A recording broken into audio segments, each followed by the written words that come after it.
The Prophet said, لا تقوم الساعة حتى تزول الجبال عن أماكنها. The end of time won't come until you see mountains removed from their places. When I was in Mecca, there's mountains have been removed from Mecca. Quwa'iquan, one of the mountains that's known as the Ahad al-Akhshabain.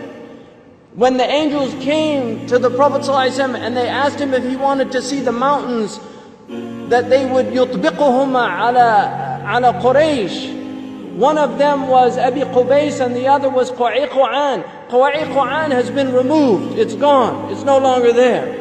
The mountain is gone. A mountain that the Prophet ﷺ walked in its shade. A mountain that the Prophet ﷺ probably climbed as a boy.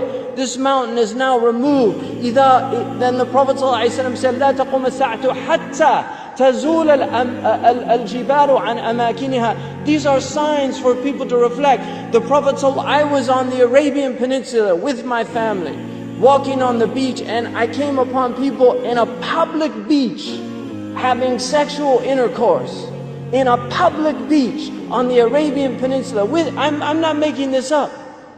This is the level of fasad that is happening on our planet.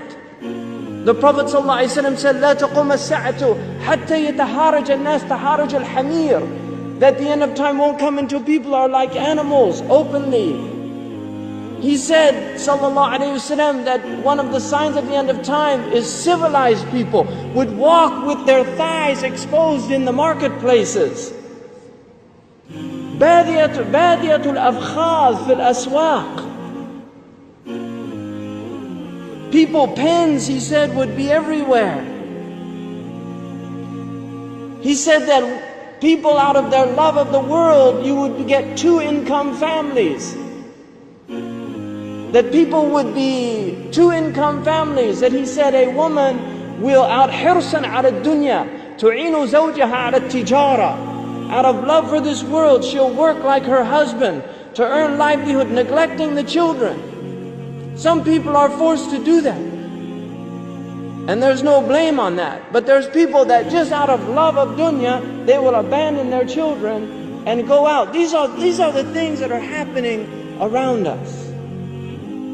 He told us that towards the end of time, you will see the people of the ala, ri'asha yatatawaluna fil bunyan. He said there will be poor people who were the desert people, and they were poor and they were taking care of goats and animals, and then they'll begin to build huge buildings.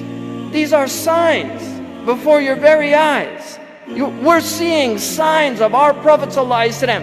He told us that you will see the buildings of Mecca reach the mountaintops. The buildings of Mecca will reach the mountaintops. And this is happening in our lifetime.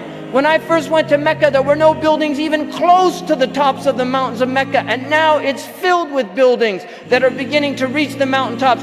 I was on one of the tallest mountains in Mecca, and you can see the clock tower now surpasses the mountains. The Prophet ﷺ said in a hadith, he said, إِذَا رَأَيْتُم مَكَّةَ بُعِجَتْ كَظَائِمًا. If you see Mecca, if you see its mountains with holes pierced through them, this is what it means. بُعِجَتْ كَظَائِمًا وَيَتَسَاوَى بُنْيَانُهَا رُؤُوسَ جِبَالِهَا. And you see the buildings reach or in a riwayah ta'lu, they will actually surpass the mountaintops. And then he said, فَقَدْ أَظَلَّتَ السَّاعَةُ. It means that the sa'a has cast its shadow. Imam As-Suyuti says in this, هي عبارة عن دنو الساعة. It means that the hour is near, it's coming close.